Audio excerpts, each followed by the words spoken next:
뭐 교정 치료를 받거나 다른 치료를 받다가 제가 치아 패인 곳들을 발견하고 이걸 이제 말씀을 드리는데, 선생님 저 이거 몰랐어요. 이분들이 치아 패임을 모르고 지내시는 분들도 많아요. 내가 치아 패임이 있는지 없는지를 확인할 수 있도록 제가 이제 말씀을 드릴 테니까, 이 패임의 원인이 에 의해서 치아가 깨지는 것도 상당히 중요한 원인으로 바라보고 있죠.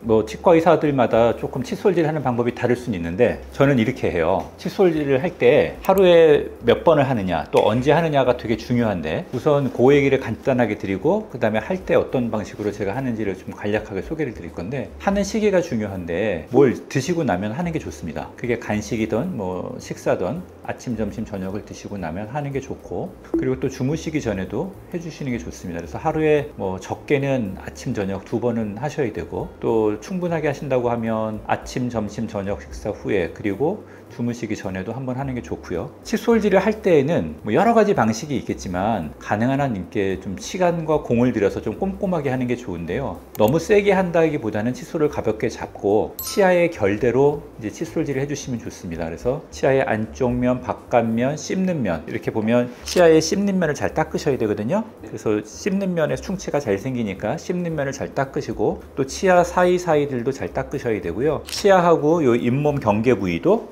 잘 닦으셔야 돼요, 이 부분. 근데 이제 칫솔을 하실 때, 이게 칫솔입니다만 그냥 별 생각 없이 그냥 이렇게 막 이렇게 문대면, 사실은 이건 뭐 그렇게 효율적인 칫솔 방법은 아니에요. 칫솔질하는 방법은 아닙니다. 왜냐면 칫솔질을 이렇게 가로로 막 문대다 보면 이게 이제 횡으로 하는 거죠. 수평 칫솔 방법인데, 이렇게 하다 보면 치약에 있는 마모제 성분, 연마제 성분이 들어있는데, 그게 일정의 플라그 제거를 쉽게 하기 위해서 표면을 약간 이렇게 살짝 연마하는 그런 효과가 있어요. 연마한다는 게 이제 가라는. 그렇죠. 살짝 깎는 거죠. 그러다 보면 칫솔질을 이렇게 세게 이렇게 하다 보면 치아의 옆에 면이 파일 수 있어요. 패일 수 있어요. 그래서 치아 패임이라는 것들이 발생될 수 있기 때문에 칫솔질을 할 때는 가로로 하시는 것보다는 치아에 나 있는 결대로 위에서 아래로 이렇게 쓸어 내리는 방식으로 세로로 하시는 거를 더 이제 추천드리죠. 그래서 저도 치아의 결대로 이렇게 양치를 하고 있습니다. 그렇죠. 치아 패임의 원인이 뭐 이제 한 크게 2가지를 보는데, 그 중에 하나가 이제 잘못된 칫솔 부질입니다. 아까 얘기한 것처럼 칫솔에 그 강한 힘을 가하면서 세게 횡으로 닦을 때 치아 구조물 중에서 약한 부분이 치경부라고 하는 잇몸과 치아의 경계 부위거든요. 거기가 파일 수 있어요. 그럼 치아 패임이 발생하는 또 다른 이유가 있나요? 네, 그리고 이제 그 칫솔질에 의한 것보다도 사실 더 많은 원인으로 알려져 있는 게 일종의 파절 때문에 그러는 거거든요. 이게 이가 그 부분이 깨져 나가는 겁니다. 치아의 약한 구조물들이 강한 씹는 힘에 버티지 못하고 이제 조금씩 으스러지면서 깨져 나가면서 거기가 파이는 건데요. 이걸 우리가 이제 뭐 치아 파절 혹은 어프렉션이라고 표현을 하는데, 이 어프렉션에 의한 이제 치아 패임이 사실 상당히 많은 것으로 이제 알려져 있어요. 여기도 보면은 이렇게 이 송곳니 뒤쪽에 작은 어금니부터 큰 어금니까지 이가 이렇게 많이 파였는데, 이런 것들은 치아의 교합력이 너무 세서 이 치아 구조물들 중에서 약한 취약된 부분에 힘이 응축되다 보니까 여기가 일정 부분 계속 깨져나가는 현상들이 보이게 되는 거고요. 칫솔질에 의한 마모와 다르게 이 깨져나가는 부분들이 좀 이렇게 불규칙합니다. 그러니까 칫솔질 마모에 의해서 이가 패인 경우들은 저 부분들이 좀 면이 깨끗하게 일정하게 깨진다고, 파였다고 하면, 이렇게 교합력에 의해서 치아가 깨지면서 패인 부분들은 좀 불규칙하게 패이는 그런 양상을 보이고 있고, 여러 군데서 나타나는 특징을 보이기도 하고 한 군데서만 나타나는 특징을 보이기도 해요. 만약에 칫솔질을 가로로 해서 패임이 생긴다 그러면 보통 이제 2개, 3개 정도 이렇게 발생이 된다고 보면, 치아 패임에 의해서 생기는 거는 하나 혹은 2개 정도 이렇게 국소적으로 나타날 수도 있고, 여러 개의 치아가 다수적으로 나타날 수도 있습니다만, 어쨌든 간에 이 패임의 원인이 이 교합력에 의해서 치아가 깨지는 것도 상당히 중요한 원인으로 바라보고 있죠. 이게 이제 양상을 지켜봐야 되는데요. 일반적으로 이 패임이 한 번에 이렇게 확 나타나는 건 아니고, 이게 아마 조금씩 패이면서 그 패임이 이제 커지거나 증가하는 양상으로 이게 발생될 거고요. 약간 패인 경우에는 아마 거의 증상이 없을 거예요. 거의 시리지도 않고 통증이 심하게 느껴지지도 않을 텐데, 이제 통증을 만약에 심하게 느꼈거나 많이 시리다고 하면 패임이 많이 진행됐다고 보는 거거든요. 이제 그런 경우에는 뭐 반드시 치과에 온다기보다는 한번 스스로 이 시린 현상이나 패임을 내가 언제부터 인지했는지를 한번 확인해 보는 게 좋습니다. 본인 스스로 한번 곰곰이 생각을 해보고, 그리고 그런 통증이나 패임이 점점 심해지는지 혹은 가만히 있어도 통증이 있거나 시린지를 좀 생각해 보시고, 우리가 자발통이라고 하는데 가만히 있어도 시리거나 아픈 경우에는 통증이 있거나 혹은 또 그게 점점 심해지는 경우에는 좀 치과 방문하시는 게 필요하고요. 그렇지 않고 그냥 통증이 뭐 별로 심하지 않고 시린 것도 많지 않은데 내가 보니까 살짝 패인 것 같다, 그러면 그 양상을 한번 좀 지켜보시는 게 좋아요. 점점 이게 커지는지 어떤지. 그래서 그거에 따라서 보시고, 만약에 내가 칫솔질을 가로로 하는 습관을 가지고 있다 그러면 칫솔질을 하는 방법을 좀 바꾸시는 걸 권장해 드리고, 칫솔이나 치약도 교체하는 거를 제가 추천드리고요. 근데 만약에 씹는 힘이 되게 세서 이가 자꾸 이게 패인일 수 있다고 제가 말씀드렸잖아요. 그러면 내가 너무 단단한 음식을 먹고 있는 건 아닌지, 내가 너무 딱딱한 거나 단단하고 질긴 거를 좋아하는지는 한번 스스로, 내가 식사를 어떤 것들을 하는지, 내가 즐기는 음식들이 어떤지도 한번 스스로 자문해 보면서 평가하시는 게 좋고, 이렇게 좀 커졌다 그러면 치아를 보호하기 위해서는 이제 치과에 방문하시는 것도 한번 필요하겠다, 이렇게 말씀을 드릴 수 있습니다. 맞아요. 방법이 다르죠. 그게 왜 다른지는 이제 사실 뭐 의사들마다 견해가 달라서 그런 건데, 그러니까 우리가 어떤 같은 질환을 놓고도 그 질환에 대해서 이제 의사들마다 바라보는 입장이 좀 달라요. 저 같은 경우는 웬만하면 좀 지켜보자, 너무 심각하지 않으면 좀 지켜보고 좀 기다려보고 경과를 관찰하자는 쪽이라고 하면, 또 어떤 선생님들은 오히려 적극적인 치료가 사후에 있을 여러 가지 문제들을 예방하는 것 아니냐라는 견해를 가지고 계신 분들도 있어서 오히려 이제 초기에 치료를 적극적으로 권유하시는 분들도 있죠. 결국 잘못된 건 아니고 어떤 게 옳고 그름의 문제는 아닌데, 이제 다만 적극적인 치료는 과잉 진료와 연관될 수 있다는 환자들의 불안감이 있다 보니까 가능한 한 이렇게 조금 지켜보자라는 측면에 이제 말씀을 드리는데, 너무 지켜보다가 시기를 놓쳐서 치료에 적절한 타임을 놓치는 것도 또 되게 안타까운 일이니까, 심각한 문제가 아닌 경우에는 한번 좀 지켜보셔도 좋지만, 문제가 약간 오랫동안 지속되거나 정도가 조금 심해진다는 생각이 들으면 치과를 방문하시는 걸 추천드리고요. 치과에 방문하면 선생님들마다 견해가 다를 수 있기 때문에 복수의 치과를 다녀보셔서 크로스 체크를 해보시고 선생님들의 의견을 좀 한번 들어보시고, 그리고 본인이 판단해야죠. 나랑 잘 맞는 선생님이 누군지, 그리고 좀 신뢰가 가는 선생님이 어떤지, 병원의 분위기와 의사 선생님들의 여러 가지 말씀해 주시는 그런 반응들을 보시고 치료 여부를 선택하셔야 되겠다고 조언을 드리고 싶네요. 너무 심하지 않거나 통증이나 시린 현상이 별로 없으면 아까 얘기한 것처럼 칫솔질을 하는 방법을 바꾸거나 딱딱한 음식이나 질긴 음식을 좀 피함으로써 경과를 좀 지켜보는 것을 추천드리고요. 그걸 넘어서서 꽤 상당히 진행된 경우에는 그 부분을 치과용 재료로 이렇게 메꿀 수가 있어요. 그럼 이제 메꾸게 되면 일단 치아를 보호하는 거기 때문에 시린 현상이나 통증 같은 것들도 좀 이제 줄어들게 됩니다. 그렇게 메꾸는 치료를 권해드리고, 정말 이게 패인 게 심하면은 그래서 신경까지 노출된 경우도 있거든요. 그런 경우에는 어쩔 수 없이 신경 치료를 해야 되겠지만, 그 정도가 아니라 그러면 대개의 경우에는 이렇게 이제 메꾸는 치료로 그 부위를 덮어줌으로써 패있는 증상도 완화하고 패임도 이제 중단시킬 수 있는 이런 치료를 이제 권해드리고 싶습니다. 그렇죠. 그래서 단순히 메꾸는 것만으로 되는 게 아니라 메꾸면서 동시에 교합 조정이라고 해서 그 치아에 과도한 씹는 힘이 가해지지 않도록 살짝 그 조절을 좀 해줘야 됩니다. 그러니까 너무 많이 이렇게 닿는 부분들을, 힘이 가해지는 부분들을 살짝 이제 갈아내는 건데요. 아주 조금 가는 거니까 치아에는 큰 무리는 없고요. 특히 수직적인 씹는 힘도 중요하지만 이 치아들이 맞물리면서 수평적으로 힘을 가할 때 이 수평적인 힘이 가해지지 않도록 우리가 교합 조정이라는 치료를 통해서 그 치아에 안 좋은 힘들이 좀 줄여주는 그런 치료도 병행돼야 됩니다. 그러니까 저는 아까 얘기한 것처럼 만약에 치료가 꼭 필요하다 그러면 저 같은 경우는 레진이라는 재료로 거기를 일단 덮어주고요, 메꿔주고, 그러면서 동시에 이분의 교합을 체크합니다. 씹는 그 양상을 체크해서 그 교합 양상을 체크해서 해당 치아에 과도한 씹는 힘이 전달되는지 여부를 보고, 그게 그렇다 그러면 이제 그런 부분들을 선택적으로 그라인딩해서 씹는 힘을 줄여서 그 치아에 치아 패임이 더 이상 증가하지 않도록 함과 동시에 환자분들한테는 이제 구강 위생을 관리하는 칫솔질 교육을 이제 다시 해드리죠. 그래서 가로로 하는 칫솔질 방식을 이제 세로로 하도록, 그래서 더 마모나 패임이 생기지 않도록 이런 방식으로 이제 치료를 해드리고 있습니다. 이 치료 시간은, 시술 시간은 치아를, 한나의 치아를 기준으로 했을 때 그 페인 정도가 얼마나 되느냐에 따라 좀 다를 수는 있긴 한데, 사실 그렇게 오래 걸리진 않고요. 치아 하나를 기준으로 보면.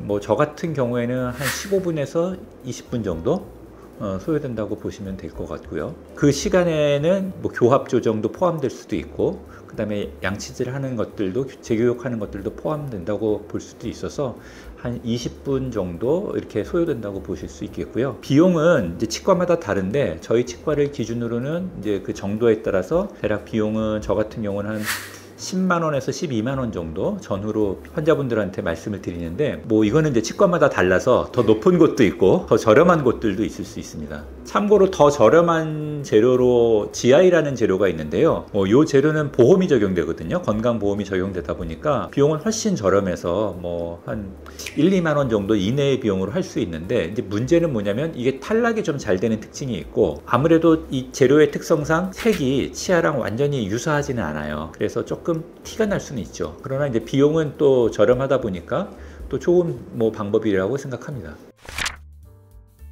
그렇죠, 그렇죠. 맞습니다. 솔직히 양치를 되게 꼼꼼히 한다는 건 잘 어렵거든요. 저도 치과의사인 저도 그렇게 항상 솔직하게 고백하면 뭐 완벽하게 하지 못하니까요. 그래서 충분히 제가 그 심정들을 이해합니다. 다만 이제 그러면 한 번만이라도 잘 닦자는 거죠. 하루에 한 번만이라도는 좀 잘 닦자. 양치를 대충 해도 좋으니까 너무 세게 하지는 말자. 그러니까 칫솔을 잡을 때, 이게 이제 칫솔을 잡을 때 이걸 잡고 너무 이렇게 막 세게 이렇게 힘을 가하면서 하시지 말고 그냥 이렇게 가볍게 하자. 가볍게. 이렇게 가볍게 칫솔을 잡고 이렇게 발걸음도 가볍게 우리 걷는 것처럼 칫솔질도 좀 가볍게 하자. 라이트하게. 그렇게 하면 우선은 치아에 가해지는 힘 자체가 주니까 패이는 것들은 많이 예방될 걸로 보여지고요. 그리고 이제 식사를 할 때도 너무 딱딱하고 질긴 음식 같은 걸 많이 드시려고 하는 것보다는 좀 부드럽고 편안한 음식들을 좀 드시면 좋은데, 우리나라가 특히 좀 딱딱하고 질긴 걸 많이 좋아하는 그런 분위기가 있죠. 그게 맛있잖아요. 맛있죠. 저도 그래서 그런 걸 좋아하기는 하는데, 그래서 이제 그런 것들을 드실 때는 항상 좀 조심해서 좀 부드러운 식사 위주로 이렇게 바꿔 가시면 치아와 잇몸 건강에는 조금 더 좋겠다는 생각을 드립니다. 이 치아 페인 때문에 사실 저한테 치료를 받으러 오시는 환자분들이 꽤 많이 있는데요. 제가 이제 이분들을 보면서 어떤 생각을 하냐면, 이분들이 치아 페임을 모르고 지내시는 분들도 많아요. 그러니까 저한테 와서 뭐 교정 치료를 받거나 다른 치료를 받다가 제가 치아 페인 곳들을 발견하고 환자분들한테 이걸 이제 말씀을 드리는데, 선생님 저 이거 몰랐어요, 이렇게 얘기하시는 분들도 꽤 있는 거예요. 그래서 여러분들도 내가 치아 페임이 있는지 없는지를 확인할 수 있도록 제가 이제 말씀을 드릴 테니까 한번 그렇게 확인해 보시면 좋을 것 같아요. 이게 입 안은 사실 그 뺨으로 이렇게 덮여 있기 때문에 우리가 구강이 안에 있는 치아들을 다 일일이 확인하기가 어려워요. 입술이 덮고 있고, 또 입을 벌려도 입술로 인해서 빛이 잘 안 들어가니까 잘 안 보이는데, 손톱으로 내 치아를 이렇게 만져보다가 요 잇몸 경계부를 만져보는 거예요. 그러다 보면 이렇게 매끈하지 않게 탁 걸리는 부분을 느낄 수 있거든요. 패인 곳에서. 그래서 그 패인 곳이 그런 게 있다, 이렇게 걸리는지를 먼저 보시고, 손톱으로 이렇게 대보면서 치아가 걸리는 곳이 있는지를 한번 보고, 혀로 만져봐도 느낄 수 있어요, 많이 패인 경우에는. 그 다음에 손톱으로 이렇게 댔을 때 거기가 시큰한지를 보는 거예요. 그러니까 이렇게 걸리면서 시큰하다, 시리다, 그런 데가 분명히 있을 수 있거든요. 치아 페이신 분들은. 이제 그런 것들이 있다 그러면 내가 이제 패였구나 라는 것들을 좀 이제 확인해 볼 수가 있고요. 그 다음에 이제 이렇게 패인 곳들은 치과에서는 사실 여기다가 바람을 이렇게 불면 환자분들이 좀 싫어하시거든요. 그러니까 여러분들도 바람을 불 수 없으니까 이렇게 한번 이렇게 하면서 치아에 한번 공기를 흡입해 보는 거죠. 이런 식으로. 아니면 찬물을 머금고 헹궈 보든가. 그래서 유독 시린 데가 있다 그러면서 손톱으로 만졌을 때 패인 곳이 있으면 치아 패였다라고 보시면 되고, 이런 것들은 사실 고기를 덮어주면, 메꿔주면 금방 그 시린 것들이 완화됩니다. 그래서 이제 그렇게 하시면 되고, 요게 이제 정도가 얼마나 심하냐의 문제가 달려 있긴 하지만 대개의 경우는 그렇게 아주 심하지 않은 상태에서 발견이 되기 때문에 치료를 통해서 되게 좋아지실 수 있고, 시린 것들이 예민하셨던 분들, 일상생활이 좀 힘들었던 분들도 여기로부터 이제 좀 해방돼서 편안한 생활을 하실 수 있기 때문에 되게 좋아하셨던 경험들을 많이 제가 환자분들로부터 그런 피드백을 받았습니다. 그래서 집에서 한번 이렇게 뭐 물도 한번 이렇게 가글도 해보시면서 바람도 한번 넣어보시고 치아에다가 입안에 해서 바람도 한번 어떤지 시린지를 한번 보고 그 다음에 손톱으로 한번 패인 거 한번 확인해 보면 즉각적으로 바로 확인하실 수 있죠. 계속 냅뒀을 때 환자분의 그 생활 습관이나 양치하는 습관, 음식 먹는 습관, 그 다음에 교합의 양상에 따라서 어떤 분은 이게 그냥 그 상태에서 머물러 있을 거고요. 또 어떤 분은 그게 좀 커질 거예요. 그래서 얘기했지만 그 증상이 얼마나 더 진행되는가, 늘었는가, 더 심해졌는가를 한 가지 좀 살펴보시고 손톱으로 이렇게 만지거나 혀로 만지면서 그 부위가 점점 커지는지도 한번 보실 필요가 있고요. 저도 몰랐는데 저도 살다 보니까 여기 왼쪽 위 첫 번째 어금니가 좀 파여 있더라고요. 저도 이렇게 만지면 약간 시큰시큰한데 저도 그냥 굳이 치료를 받고 있지는 않아요. 왜냐면 그게 그렇게 크게 불편하지 않으니까. 그리고 저는 그 부분이 커지지 않는다는 걸 제가 알고 있으니까 치료를 안 받는 건데, 이게 커지거나 아까 얘기한 것처럼 증상이 심해진다고 했을 때는 여러분 치료를 받는 게 좋고요. 경우에 따라서는 예방적인 측면에서도 이제 저처럼 이제 컨트롤이 될 수 있는 이제 사람들은 안 받으셔도 뭐 사는데 이게 뭐 큰 이슈가 안 될 수 있겠습니다만, 또 예민하신 분들이라든가 이게 잘 조절을 할 수 없는 분들은 거기가 커질 수 있는 측면이 있으니까 예방적인 측면에서 또 치료를 받는 것도 괜찮은 선택이라고 생각할 수 있겠습니다. 정리 한번 해볼까요? 네, 그러면 오늘 뭐 치아 페임에 대해서 이런저런 얘기를 드렸는데 제가 한번 좀 정리를 해보면, 치아 페임이 나타나는 원인은 칫솔질을 가로로 세게 해서 그럴 수도 있고, 또 치아에 과도한 씹는 힘이 전달돼서 그럴 수도 있다는 걸 제가 말씀을 드렸고요. 그래서 우리가 치아 페임이 있는지 없는지 확인을 해야 되는데, 또 그 확인하는 방법들에 대해서 제가 간단하게 설명을 드렸습니다. 손톱으로 이렇게 한번 체크하는 방법, 그리고 또 물을 마시거나 바람을 가해서 이가 시린지 여부를 확인하는 방법들을 제가 말씀을 드렸고, 그 다음에 치아 페임이 있다고 꼭 당장 치과에 가서 치료를 받아야 될 거는 아니고, 치아 페임이 있는 거를 먼저 확인을 하고 나면 증상이 점점 더 심해지는지 아닌지, 그리고 페임 부분이 더 커지는지 여부들을 좀 시간을 갖고 한번 지켜볼 필요가 있겠습니다. 페임을 치료하는 방법은 치과에서 거기를 이제 메꿔주는 건데요. 메꿔주는 방식이 레진 필링으로 메꾸는 방법도 있고, GI라는 재료로 메꾸는 방법도 있습니다. 그래서 요거는 본인의 주머니 사정과 심리적인 요구 등에 따라 달라질 수 있으니까 그걸 이제 선택하셔서 치료를 받으시면 되고요. 메꾸는 걸 치료받는 것만으로는 또 다시 재발할 수 있기 때문에 칫솔질에 대한 방법을 좀 바꾸고, 그리고 또 씹는 힘을 줄여주는 교합 조정이라는 치료도 필요할 수 있고, 또 식사하는 패턴, 그러니까 좋아하는 음식 같은 것들도 딱딱하거나 질긴 것들을 조금 삼가하는 방식으로 한다 그러면 아마 치아 페임으로부터는 큰 걱정 안 하시면서 사실 수 있을 것 같아요. 오늘 이제 뭐 치아 페임에 대해서 알아봤는데요. 여러분들이 치아 페임이 생겼다고 너무 걱정하지 마시고, 치아 페임이 생겨도 우리가 그냥 잘 살 수 있는 방법도 있고, 또 여러 가지 제가 조언들을 해드렸으니까 이렇게 한번 지내보시면 치아 페임에 대해서는 큰 걱정 안 하시고 지내실 수 있지 않을까 싶습니다. 네, 지금까지 웃는 치과의사 오원장이었습니다.